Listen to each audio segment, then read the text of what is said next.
is up? Welcome into today's episode of Pushing the Pile, brought to you by FanDuel Sportsbook. Make every moment more. It's week 10. How you doing, man? I'm doing great. I don't know. We never ask each other, how are you doing? It's like, how's this team doing? How's this team doing? Yeah, we talk a lot of ball, but we never talk about. Yeah, because these are people out here that are listening to us, and we're people too. Like this morning, I was a person that walked out into my driveway, and my Land Rover had the old flat tire. So how'd that go? I have the luxury of being able to take my wife's car because I'm only gone for a couple hours, and thank God for AAA and the whole Land Rover. No, we got the roadside assistance package. You pay for that. You gotta pay for that to make it easy. I had to change a tire in the parking lot here at CBS like 2 weeks into moving here. Yeah, I've had 2 flat tires since moving to South Florida. Well, there's some teams with some flat tires, and we'll get to them soon. Great transition. But we got to start off with some other stuff. I had one of the craziest. I was driving through an intersection in, I'll just say, not the nicest part of town, and there were nails covering the intersection. Spike strip. Someone forgot to clean up maybe a tire store owner in the area. Yeah. Dumped a bag of nails. That's brilliant. I couldn't believe it. I drove over it and I was like, the thing was covered. I thought I had gotten home. Guy gets in his car, goes immediately to the tire shop, waits for you. I got home. And it wasn't flat. Next day, that's when I came to work. And by the time I got off the pod, it was flat tires are tough. So unfortunate, but we're good though. We're good though. But we are week 10, double digits. Someone who's not good, Dak Prescott. Yeah, Dak Prescott. First off the ball. His hamstring came off the bone. Yeah, this is the Jay Cutler injury. This is what kept him on the bike during that playoff game. And everybody talked about how Jay Cutler wasn't very tough. Well, Dak Prescott, put him in the same category then. In one of the weirdest injuries I've seen at the quarterback position, just a throw. And again, I think I outlined it on Monday's show. It looked like he was trying to stop or trying to adjust mid-throw. Hamstring yanked something down. Else led to there was something else that happened, in my opinion. Maybe he was tired from the play before. He should have subbed himself out. Some of these things are like they're just waiting to happen as a result of something traumatic previous. And Dak Prescott's been in the league a while. He's taken a lot of hits. He plays on that turf. You never know. And this could have been just something that was a freak deal, and it just went. I remember when Richard Sherman tore his Achilles, and he was like, I just knew it was going to happen at some point. He had, whatever it was, his calf. We can feel that in our shoulders as O linemen. It's like something's about to give, and then you feel that navel rope pop, and you're like, well, there it goes. Yeah. I will say, from the Dallas Cowboys perspective, it was over with him on the field this year when you're at 3-5. Yep. It's now into, what are we doing with him? We could be putting him on ice for the rest of the season, and we could be like looking at a top 5 pick at this point with the way things are going. At 3-5, with the state of their defense, the worst run defense in the NFL by a clear margin this year. And he was their offense. They don't run the football. They haven't even tried to run the football. Tried to run the football less than anyone else in the NFL this season by like 20 plus carries. And with Cooper Rush, and now that 1 year when he went out, we thought it was over. Cooper Rush won them some games. He's not completely inept, but they had a lot more talent that year. It's different team. So different team, different situation. Put the hamstring on ice and put the season on. But they got Jonathan Mingo. But that was the timing of that. And now he still has 2 years left after this on his rookie contract. So maybe they're buying into that. But you make a move at the deadline for a guy when realistically, you could have made that move this next offseason, right? Yeah. You didn't have to give up the 4th right now. Mingo sits on the bench this whole season. He goes for a 6th in the offseason at most, right? Like they're looking to get rid of him come March. They may even cut him at some point next year if you're the Dallas Cowboys, when a guy's fallen out of favor that early on in his rookie contract. And to when your season is, with his Dak Prescott injury over, the timing of that to your season's over. Oh, let's go get a wide receiver now. It's like, that was bad move on a number of levels there for the Dallas Cowboys. And you know what? I was listening to I was on TikTok the other night, and this was an old interview, I think, from Nick Castellanos, an MLB player. And he was asked, if you could change one rule, what would you change? And he was like, essentially holding these ownership groups, management groups accountable, making sure everybody has an opportunity to succeed. Like in baseball, there's only like the 4 or 5 teams that are really, it's like Yankees, Atlanta, Dodgers, all the big market teams. Well, in the NFL, we've gotten to know the bottom of the barrel teams in terms of some of their decision making. And while the Cowboys are a rich, storied franchise with winning everywhere in their history, people scratch their heads every year about the Dallas Cowboys. We've been scratching our heads a lot recently about some of the things Jerry Jones has done, and we know that he's the guy in charge there. So at what point are we like, hey, Jerry, let somebody else step in there? No, Jerry Jones is great. We don't want anyone let somebody else step in there, Jerry. Well, it's going to be his son. Everybody wants the Cowboys to be good, though. Like the world is a better place when the heel is actually a strong one, and the heel in the NFL is the Dallas Cowboys. Unless you're one of these people that are like, this is truly America's team, and I can understand the argument for that. There's a lot of Cowboys fans, but then there's the other 55-60% of people. So, I'd like to see the Cowboys make some good decisions. I mean, they blew a 4th-round pick on Jonathan Mingo, who hasn't done anything, quite frankly. And it makes you wonder what the hell they're doing. No, it does feel a little, just a touch, like when Belichick started losing his fastball. I mean, because we haven't mentioned it. Was it the Mac Jones pick? The worst? No, it was the 2nd-round pick for Mohamed Sanu. Was when I was like, yeah. And we covered that the other day. And then all of a sudden, I think it was 2020 when Belichick went out and had a free agency bonanza. It was either 2020 or 2021, where he just went off and signed Matthew Judah, spent more money than anyone else that year in free agency, more money than Bill Belichick ever has. Was that the same year that Burrow beat Kansas City in the AFC Championship? Because if so, Bill Belichick called me from a Stairmaster during that offseason and tried to get me to come there. And he was like, you understand what we do? Cash. Because you understand what we do to veteran offensive linemen, right? And I'm like, what's that? He's like, well, you don't get any days off, and we will grind you to a pulp. I was like, thanks for the call, GOAT. I will talk to you in February 33rd. He knows the hard sell. That's really on the Stairmaster for sure. Yeah, he was. Puffing and puffing. But yeah, I do think Jerry's never been on a Stairmaster. I don't ever want him to not be the Dallas Cowboys owner and not be the face of that team, but the decision making. He needs to take creatine. It's a neurotropic. All right, this Sunday, better decisions. It's an NFL on CBS doubleheader. First, the Steelers face rookie sensation Jaden Daniels and the Commanders. Then, an AFC East rivalry is renewed when the Eagles travel to Dallas to take on the Cowboys. Now, that's a CBS Sports Sunday. It all begins at noon Eastern with the NFL Today on CBS and streaming on Paramount Plus. Begins at 8 a.m. when Tops kicks off every Sunday from 8 to noon Eastern. We are the tip of the spear for the CBS football coverage. All right, we're going to get to all the game previews right after this. It's going down, you can feel it in the crowd, type of thing you want to be around. Yeah. Me and my crew come through, y'all better get. And the ball is caught! It's a miracle! This is how we do where I come from. Yeah. It's going down, you can feel it in the crowd, type of thing you want to be around. Jumping up in the air to the 30 with some nifty moves. Speakers got a little too loud. You know the sound, got enough to go around. We about to get it, no doubt. All right, before we get to the games, let's review our locks of the week from the week that was a solid week. We cashed this week. We both go 2-1. You were on the correct side of that Green Bay Detroit line. That one still hurts.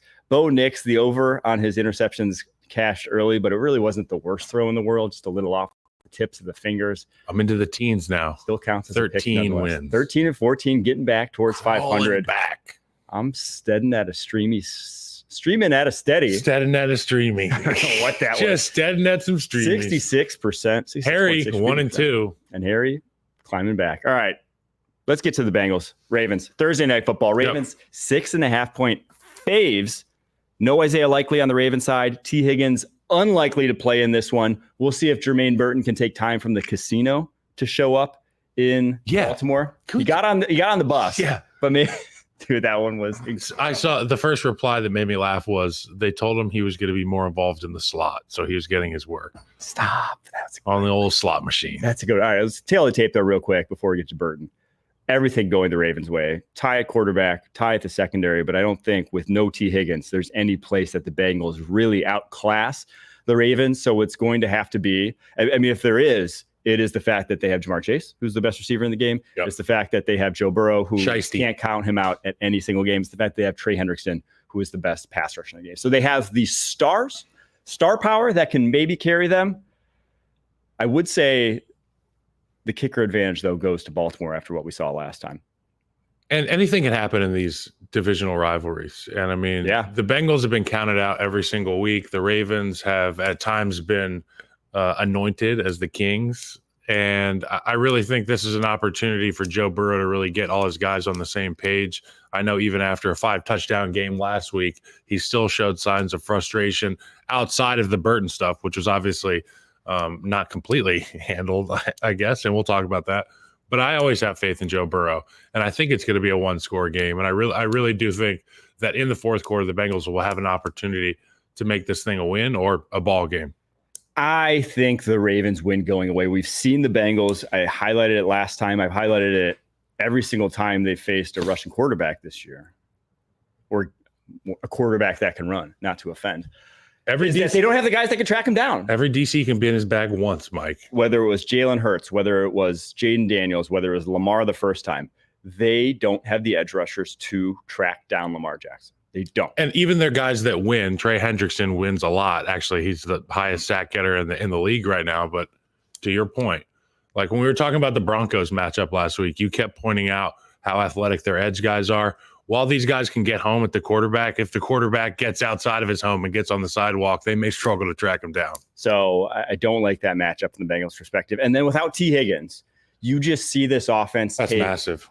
Turn into it kind of just the field just shrinks on them because everyone either puts a bracket on Jamar Chase, puts a safety over the top, and then his average depth of target, he turns into like a screen slant guy in Jamar Chase. And you're hoping for a huge run after catch. Exactly. Make somebody miss. Like we saw, it was like week 5 or something. He made 3 guys miss, went up the left sideline for like 60. Those are the kind of home runs you're looking for. It's not the kind of down the field, man-on-man coverage.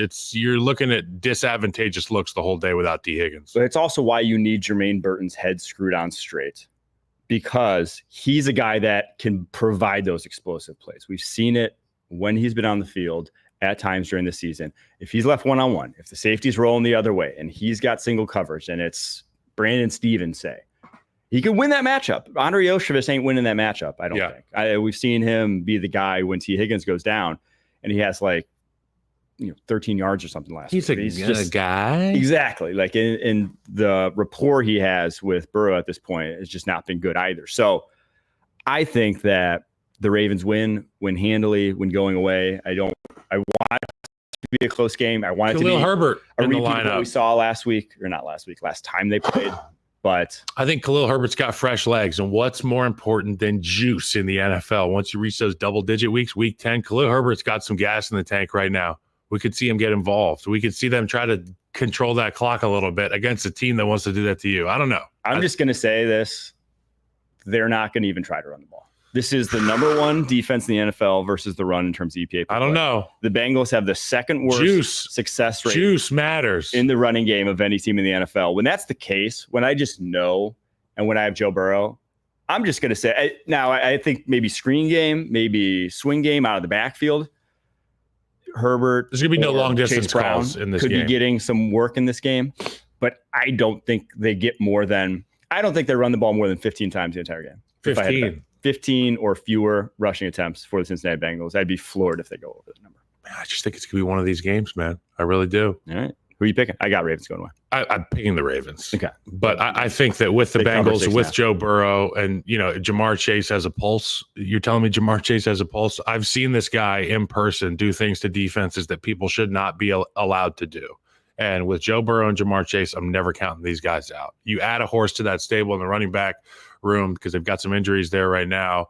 I think it could be, it could be interesting at the very least. Either way, what a treat. Thursday Night Football has been on a tear this year. Yeah. Much better than years past. And then next week we get Eagles Commander. We're going to drink some beers and watch the game tonight. Yes, we are. Actually. Can't wait. Yeah.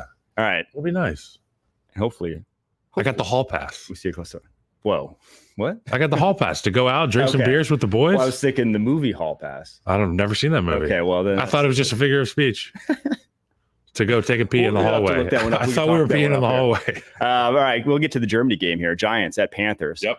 This is, as people have joked, punishment for World War II. This is awful. That's a terrible joke. Panthers, I laughed too hard at it. Panthers 5.5-point dogs because, well, second worst run defense this year, second worst pass defense this year, worst EPA per drop back in the NFL, no receivers. Well, Jalen Coker, we're all co-kids here.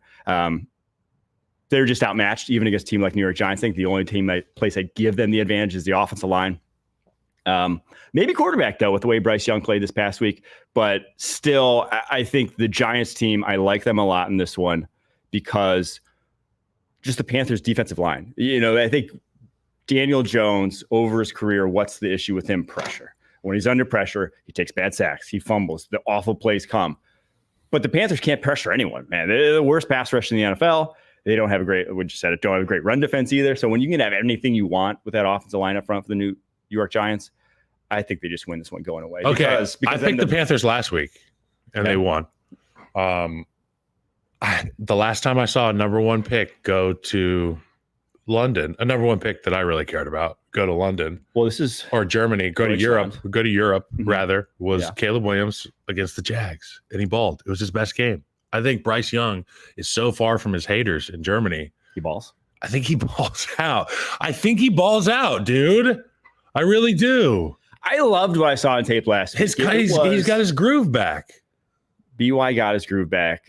It was the most comfortable I've seen him from the pocket. Numerous plays where he just stood there, took shots. Yeah. I was like, whoa. From the pocket. And now he still didn't look, elite, but they look like a starting NFL quarterback. This was the first time since, the Packers game last year, whatever, was when he went over 300 yards. It's only a 300-yard game in the NFL.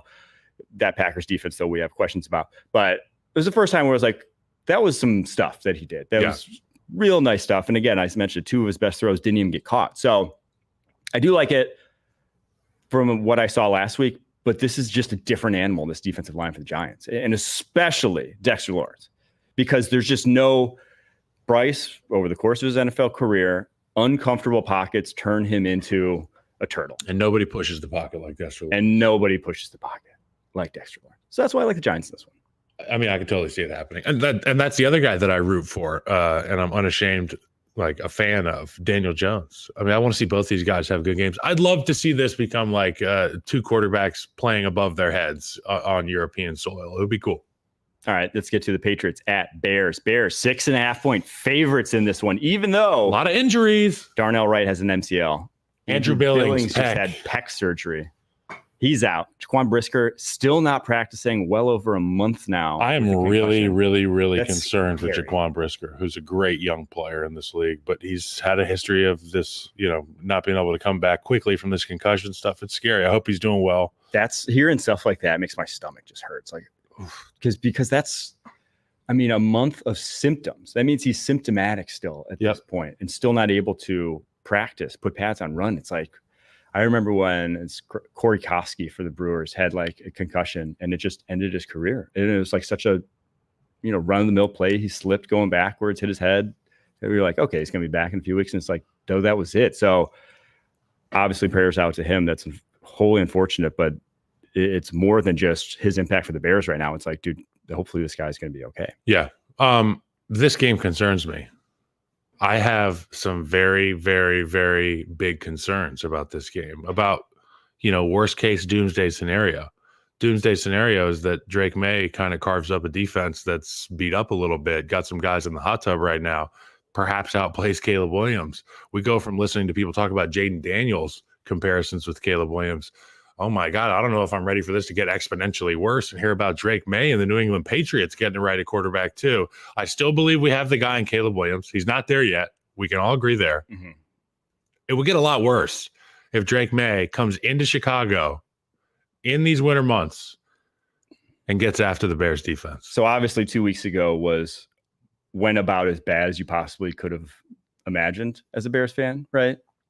When they play the Commanders. Yeah. That was when we played Jaden Daniels to get him getting outplayed. And now we turned it on the fourth quarter, had a better ending of the game, but like it was ugly. There was like just the difference was stark for 3 quarters of that football game.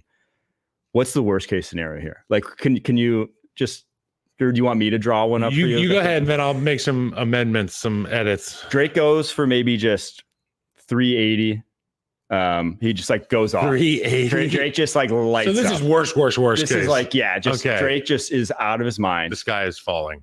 And Caleb, he never throws the ball. 56%. No, he's not even. He's just not even attempting. It's like 9 sacks. It's like him outside the pocket every play trying to run, and he's just not even attempting to throw the football. I think that's the worst case scenario if you're a Bears fan. Is him Constantly sprinting the entire way to the sideline, waiting for somebody to come open. That's because that is, to me, the most worrisome sign for rookie quarterback is when you're not even willing to pull the trigger. The guys who just don't have, who just aren't.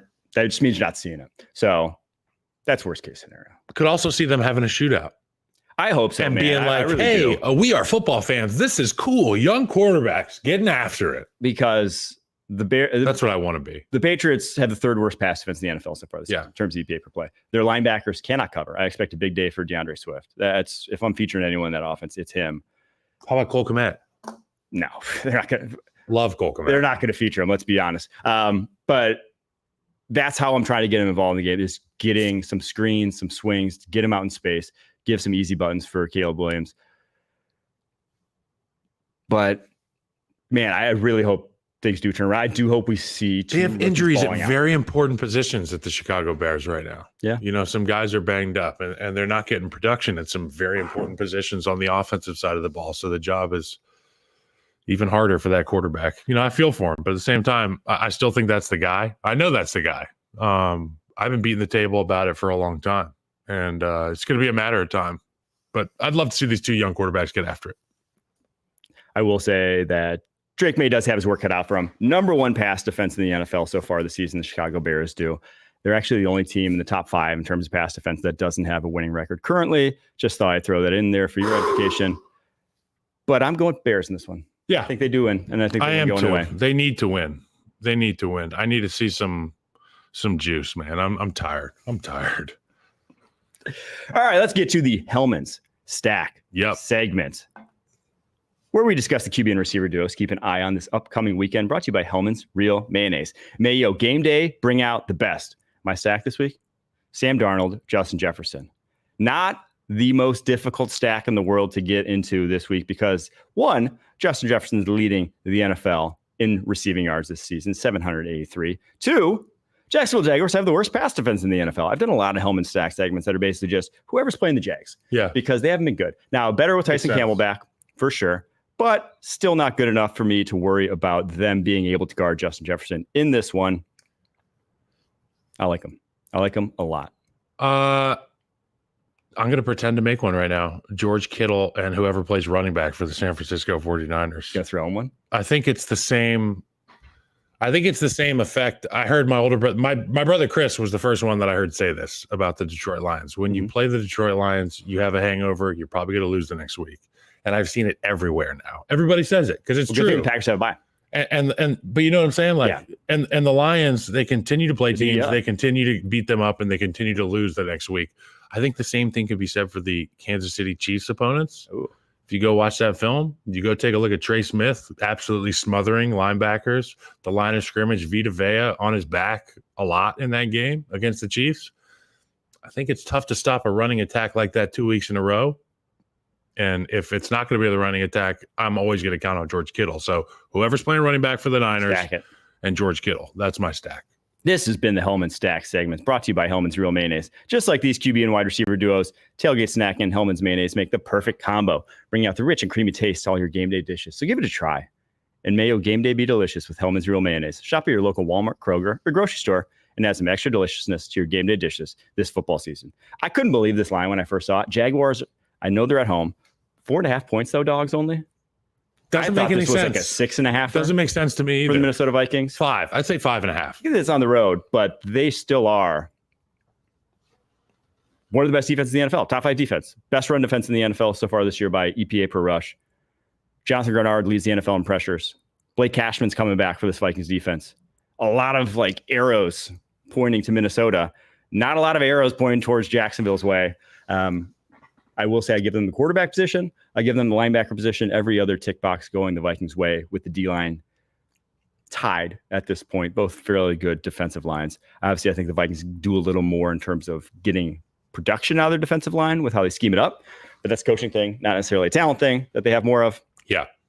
I love the Vikings in this one. It's going to be one of my locks of the week. I think it's tough sledding every week for the Jacksonville offensive line. Yes. You add to the fact that now you've got a scheme you've got to contend with B-Flow's pressure package, and the A gap and B gap security are going to be at the utmost of significance because always got to keep the B gap. He just stacked Justin Jefferson and Sam Darnold.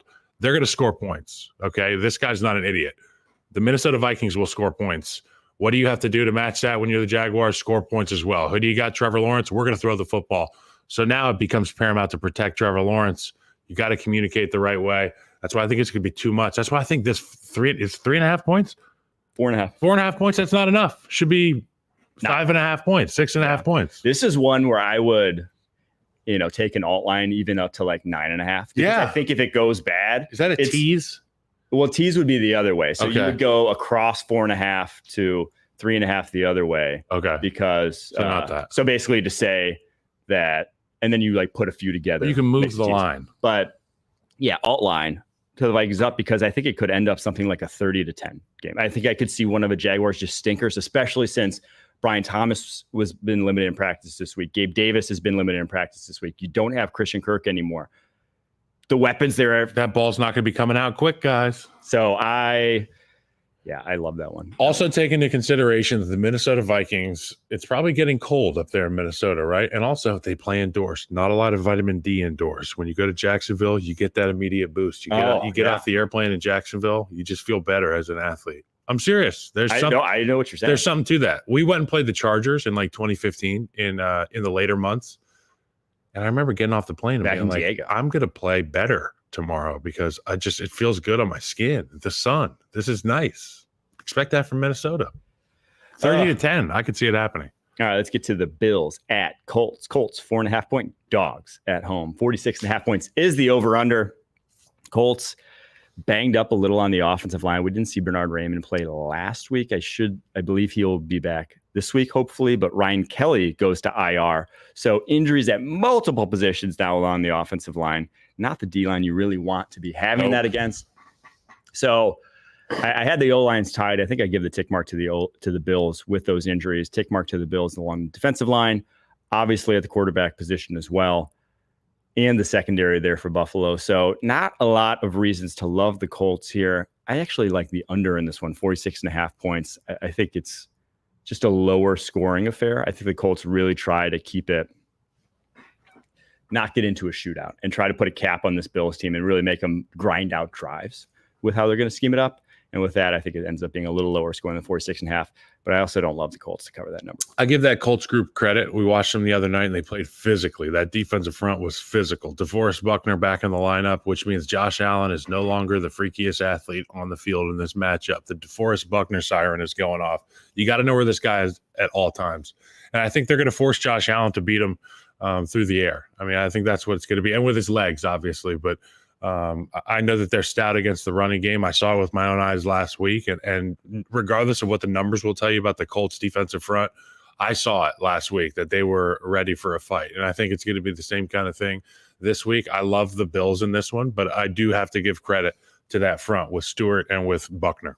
I'm interested to see Anthony Richardson timetable about coming back to play because go hang out, buddy.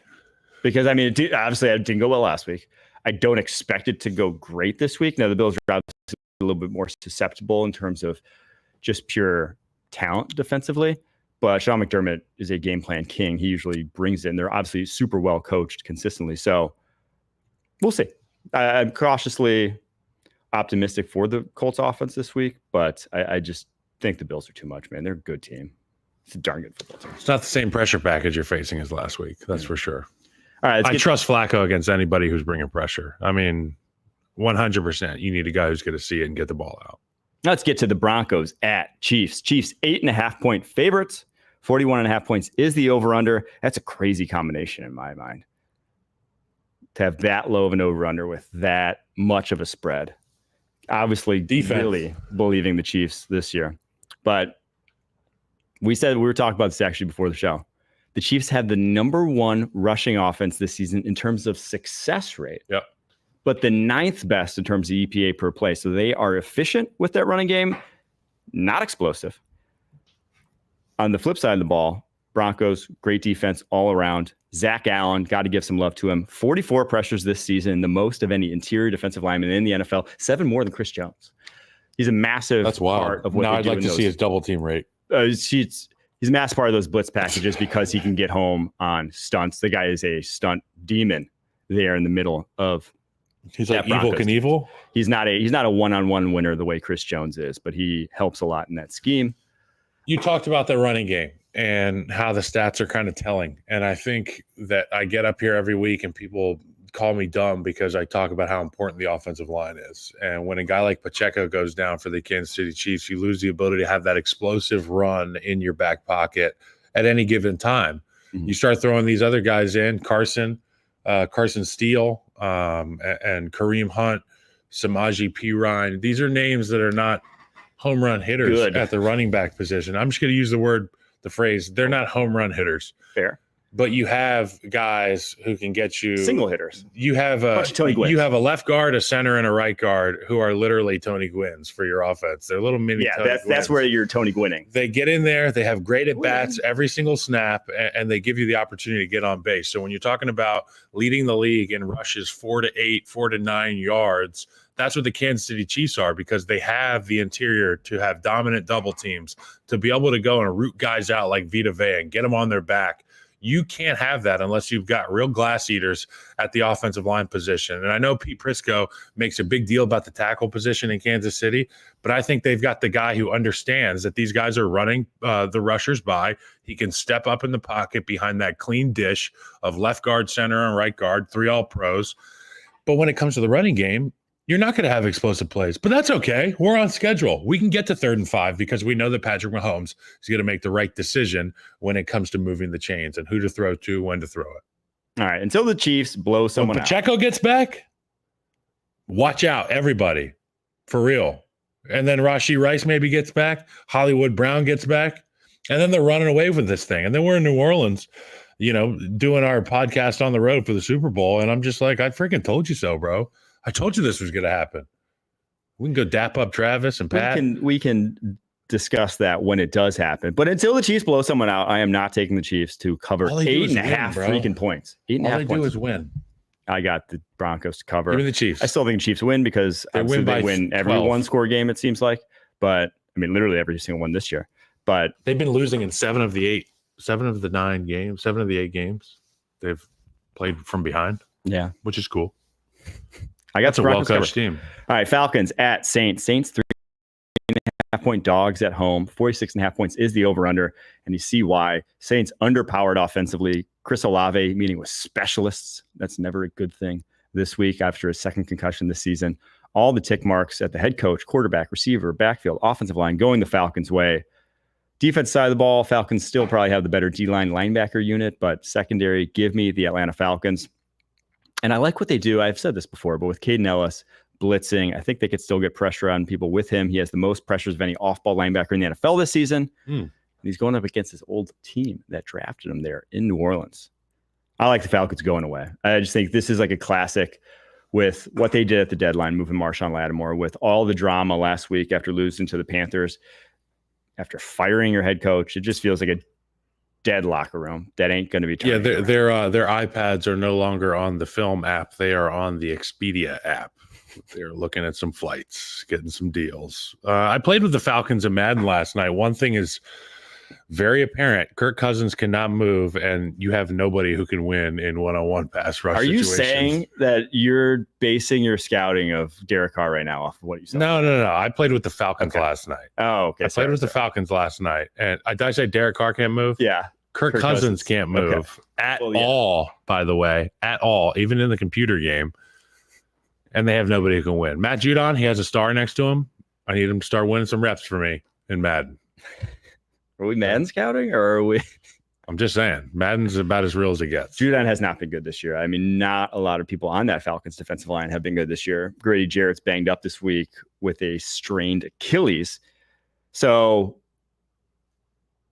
I think the Saints could move the ball offensively, but I just think the Falcons are going to run roughshod over this defense. Yeah, I mean, they can just But I do kinda like they the can over do too. whatever they want offensively, and they've gotten better as the season's gone. They figured out which buttons they like to press more than others, and they stick with it. And I feel like the young guys are coming along in that offense. Kirk Cousins makes everybody's job really easy there, and obviously we love the OC there in Atlanta.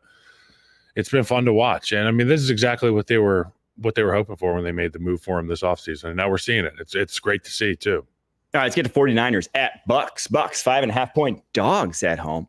50.5 points is the over-under on this one. Juwan Jennings may be back this week. That'd be big for the 49ers receiver room.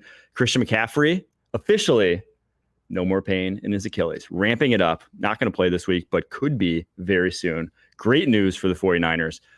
In this one, though, I don't know, man. Look at the screen here. You see kind of evenly matched in a number of areas. I think the offensive line for the Bucks is where I feel the best about them. Now, I don't think, the good thing about having an elite defensive lineman like Nick Bosa, I believe he's third in the NFL in pressures this season, is that he can move. Tristan Wirfs has to stay at left tackle. Yeah. Nick Bosa can go avoid him. Yep. And I think you're going to see that in this one. So they're going to have to scheme around that. But I trust Liam Cohen, man. I actually like the Bucks a lot in this one as 5.5-point dogs. They hung tough with the Chiefs last week. They've shown that they can cobble together offense. I mean, they put up 24 against a very good Chiefs defense. Yeah. One that's better than this 49ers defense, in my opinion. So give me the Bucks. Liam Cohen is rapidly ascending that rank of guys I would call if I was a Chicago Bears fan, looking to get somebody with some offense. And you know what? I give him so much credit, but at the same time, I have to ask myself, is it because of Liam Cohen or is it because Baker Mayfield is just that good at football? And right now, Baker's playing amazing football. With the injuries at the receiver position, this offense has had to morph in the same way we've seen the Kansas City Chiefs offense have to recreate itself every single week and find a new way to be dangerous. And depending on the matchup, you have to feature different players and your scheme may look a little bit different. I give the Bucks so much credit. They have been one of the most fun teams offensively to watch this season. Yeah. I mean, honestly, their involvement of the running backs, Kate Otton's emergence as a Hall of Famer in the last few weeks has been a lot of fun to watch. But yeah, Niners are coming off a bye. What does this team look like? Are they poised to make a run? They're going to have to beat a really tough Tampa Bay Buccaneers team on the road. I like the Niners in this one, but I think the Bucks make it a really, really close game. I am going to hammer the over in this. But I got the Niners. I really hope. I think a lot of it to me is going to depend on the injuries we see. If Jennings is playing and Jalen McMillan's not for the Tampa Bay Bucks, because he didn't practice yesterday with the hamstring, didn't play this past week, I think I lean 49ers. But if Jennings isn't playing and McMillan does play, we get the flip side of it. I think I like the Bucks in that. We get Pooney and Vea. Either way. Oh, yeah. Pooney and Vea. And maybe Trent Williams on a double team sometimes with some of that action. Ooh. Must-see TV. All right, let's get to Steelers at Commanders. Commanders 3.5 favorites. 45.5 points is the over-under in that one. We have the number one offense in the NFL in terms of EPA per play, Washington Commanders, versus the number 6 defense in the NFL, obviously the Pittsburgh Steelers. But now the Steelers have an offense. They got a guy named Russell Wilson. Never heard of him. Mr. Unlimited at quarterback playing. And their offense is cooking the past few weeks. Give me the Pittsburgh Steelers. Yeah. You know what? Let's do it. Yeah. We're Yinzers. Here we go. We got the Pittsburgh Steelers this weekend, dude. This is unbelievable. This is one of those matchups that I can't wait to see. Obviously Thursday Night Football, we got Joe Shiesty against Lamar Jackson. But this one right here, Jaden Daniels versus the old head, the long in the tooth, Russell Wilson. The Pittsburgh Steeler, Russell Wilson. And you know what? They added Mike Williams. They still got this defense. Preston Smith comes into the fold, gives you another guy rotationally at the defensive line. We know that at any given point, any of these guys on the Pittsburgh front can be banged up. I mean, they play with reckless abandon in Pittsburgh for Mike Tomlin's teams. Tomlin's going to muddy this game plan up, make this thing close regardless of who's at quarterback. Even if Fields was out there, it'd be an interesting matchup. But Russell Wilson really gives you a chance, man. They've been explosive. They got some plans downfield. And I think Marshawn Lattimore, first week in a new playbook, I don't expect him to be like can't play full speed, right? You just can't. And now, like some coverages, obviously he'll be able to play, not even thinking. But and they're going to test terminology, checks, things of that nature. It's just it takes a little bit. So I don't expect him to be a massive impact player. And I do think that this Steelers defensive line, and now the Commanders offensive line has been awesome this year versus expectations, for sure. But the Steelers defensive line is just a different animal. It takes those pockets and shrinks them continuously. And now Jade's been great under pressure, but you can only do so much when you are continuously seeing it the way you will in this for game. this offensive line for the Washington Commanders is first significant touch. You talked about the way that they have been collapsing pockets on quarterbacks, and it all comes down to whether the offensive line is catching a block or they are striking. And Andrew Wiley, the right tackle, it's something that he always has worked on since I've known him as a football player, is getting that outside hand on the rusher as soon as possible. He's not the biggest tackle. You know what I'm saying? He's not squatting 800 pounds. He's got really quick feet. He's athletic. And if he can get that strike on you, he can make TJ Watt's job that much tougher. I'm going to be looking for that because Jaden Daniels, that's right there in Jaden Daniels' field of vision. That right tackle. Everybody talks about the blind side. I would argue that the right tackle is every bit as or more important than the left tackle because if you're a quarterback, you got a front row seat to that matchup. We did the studies at PFF. Right tackle, if it's pressure, it's more impactful from a performance standpoint, like throwing. It impacts your throwing more. Left tackle leads to more sacks, more fumbles. Yeah. Those are higher impact plays. So left tackle. So play to play right tackle, the huge explosives left tackle. But obviously the right and side. The left tackle's been playing good. The forced fumble king actually plays on. I think he's their rookie left tackle. He's in there balling right now for Brandon the Commanders. Balling, but what I've seen from him is that they better not have to drop back to pass too much because he short sets. He likes to run guys off the top of the pocket. Oh, I love that. Alex Highsmith and Nick Herbig. I love that. Alex Highsmith is a top of the pocket king. Yeah. If you're short setting him, that was Ryan Kerrigan. You can get in trouble real quick if you're not getting off the ball fast. Ryan Kerrigan used to kill me, and he still gives me nightmares. I'd go to short set him, he'd sink the rip, and then he'd run the rip for 6 yards, and there's nothing you can do. You're just locked into his little rocket ship at that point. Yep.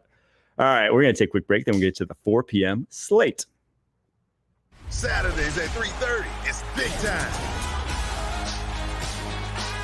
Will the Hoosiers keep their undefeated season and playoff hopes alive when they host defending champs Michigan? Saturday on CBS and streaming on Paramount+. 4 p.m. slate this week. You said it. Nap time. It's not a great slate. We have Titans, Chargers, Jets, Cardinals, Eagles, Cowboys. Eagles, Cowboys, they thought was going to be like a hot Jets, topic. Cardinals is going to be too hot to trot.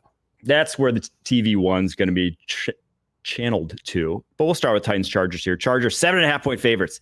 37.5 points is the over-under. Not a lot of reasons to like the Titans in this one. If you go and see the tick marks here on the YouTube channel, they literally only get the backfield tick mark. Wow. D-line, we have a wash, but every single other way going the Chargers. Will Levis, unlikely to play still not practicing in full. If he's not practicing in full, I don't think they're going to send him out there. We need to send him some motivation. There's just not. At that point, there's not a lot of reasons to love the Titans other than maybe a backdoor cover, other than maybe they can hold this one to like a 13-3 or 13-6 sort of game. Ain't happening. But I think the Chargers, with their newfound offense, I think they put a few more points on the scoreboard. I think this one ends up being like a 24-7, 24-10.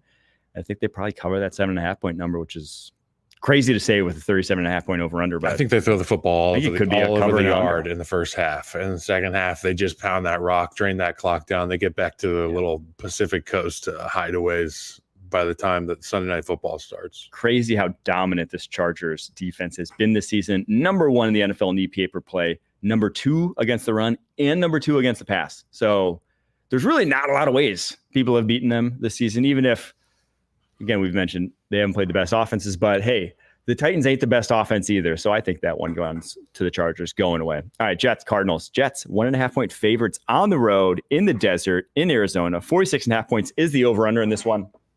Probably no CJ Mosley. He had surgery on his neck. Jets, lowest success rates against passing the football in the NFL. So the best pass defense in the NFL so far this season. And they have a full complement of corners. Had it back last week. Have it now this week.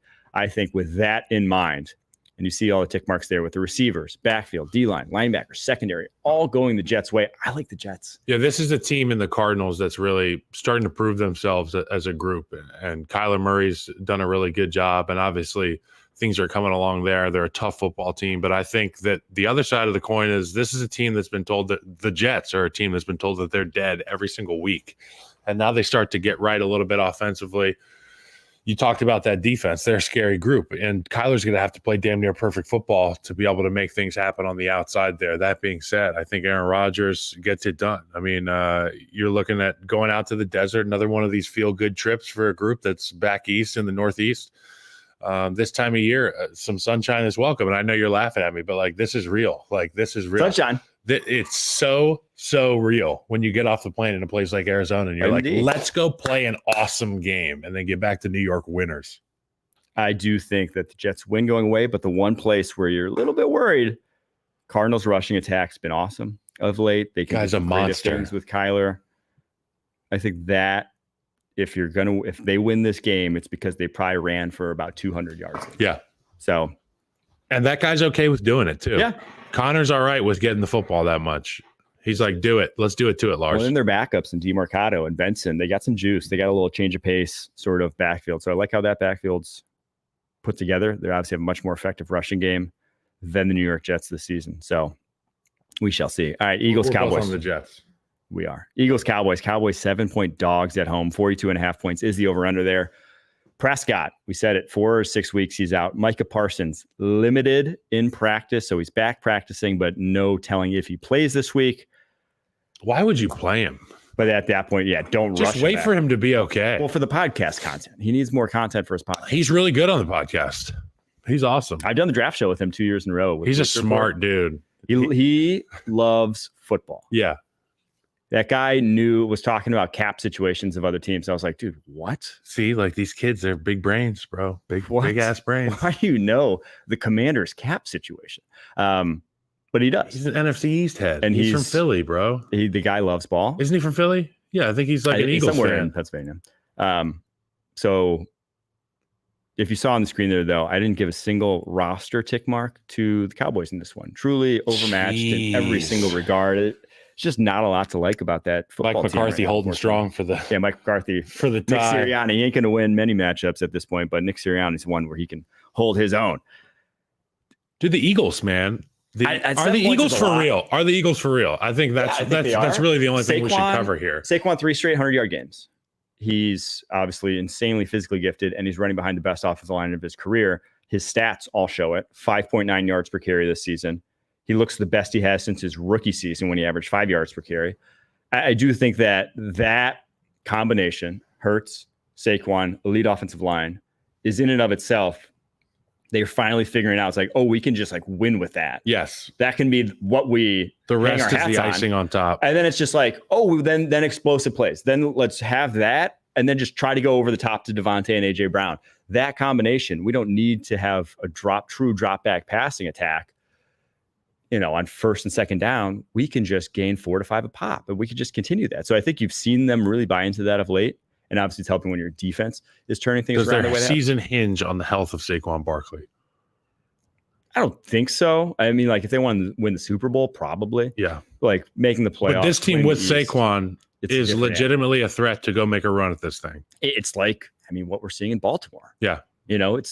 They were getting production out of Gus Edwards for years. The Eagles were getting production out of freaking Miles Sanders, who can't even start for the Panthers, right? They were getting production with this offensive line. Yeah, there's a beast. Of lesser backs for years and years and years. Then all of a sudden they went to like that echelon one back. And it's like, oh, shoot. You see what it does get better. You see what the real, when you pair great offensive line. Devontae's been unbelievable. Special talent. A.J. Brown and Jalen Hurts have a special connection. And to your point, the offense goes through Saquon Barkley. Everything. Everything goes through this guy. And they are now facing, like I said, the Cowboys' worst EPA per rush against in the NFL, this rushing defense for the Cowboys. The difference between them and the 31st ranked team, Carolina Panthers, is the same difference between the 31st ranked team and the 27th ranked team. Whoa. So they are far and away the worst rushing defense in the NFL. Because of that, just 7 points is a lot, but it's Cooper Rush, and it's a mismatch of epic proportions in terms of one of the best rushing attacks versus one of the worst rushing defenses. Run defenses want to, as much as it is technique. It's like, do you want to get out there and stop the run? And it's obvious these guys are checked out. And then when you just don't have the Jimmies and Joes. Yeah, I mean, you don't have the Jimmies and Joes, but you who expect some wants good effort here. When you're talking about the 38th ranked team out of 32 teams, you start to question some want to. You start to, for sure. 38th. Lions at Texans. Texans 3.5-point dogs against the Lions. 49.5 points is the over-under. This is a weird line. It kind of is. Because the Texans, they got some problems. They have their defense, they've been winning up based off their defense. Everyone knows CJ Stroud. Everyone, was high on this team going in because of, I think, what they thought this offense could be. But more often than not, they're winning like these tight games where it's their defense getting stops. But it's going to be hard to get stops against the Lions. Everyone struggles to get stops against the Lions. And I think the one place where the Texans are susceptible, obviously with that offensive line, blitz packages.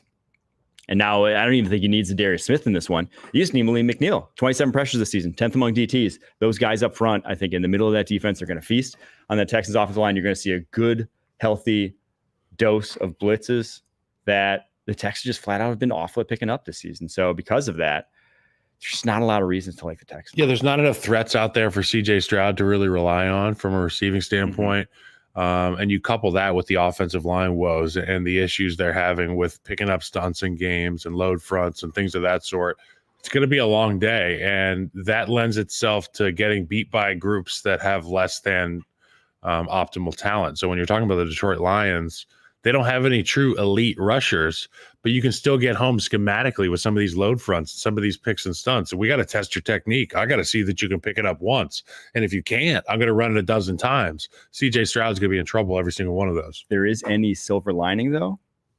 Nico Collins, close to playing, they're saying, out of Houston. He's so good. If he plays, I do think the Texans have a chance. You think he plays this week? They said he's close to playing. He didn't practice yesterday, but the report is I'm still on the Lions. So I hope he plays, because again, these are two teams that we thought were like championship of their respective conference caliber teams at the beginning of the season. The Texans, as they're currently formed, I don't think anyone's arguing they're that caliber of team at this very moment. But with Nico Collins, they very much still are. They very much still could be. Last game of the week before we get to our locks of the week. Dolphins traveling to Los Angeles to face the Rams. Monday Night Football. Rams 1.5-point favorites. 50.5 points is the over-under in this one. Some big injuries, though. Bradley Chubb may be playing this week. Hasn't played all season coming back from that ACL tear. They need that in a big, big way.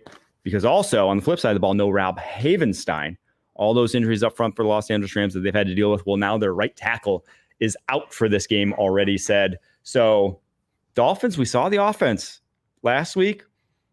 I like the Dolphins in this one. I know it's on the road, but I think they roll up because Tua, when he's in there, and we've said the Rams rely on this defensive line to get pressure on quarterbacks. He gets it out too quick. You can negate the defensive front. There's no, like the pressure, like your pass rush almost doesn't matter. That's why I say if there was one O-line I'd want to play on in the NFL right now, it's the Dolphins. It's Mike McDaniel's offensive line. Because you know what? You have to block for half a second. The ball's out. And then in the run game, you're flying around. Yeah, you get to run. Yeah. You get to run around. You know what? That's not a bad option. Mikey McD. Hit your boy Hit him up. But seriously, when I think about the Dolphins, they can score a lot of points. When I think about the Rams, they can score a lot of points. Now, when I think about the Rams defense, I think about that front. To your point, the ball's out so quick. It negates one of their strengths immediately. And you're going to have to test the tackling of this Rams secondary with getting the ball underneath to some of these speedsters.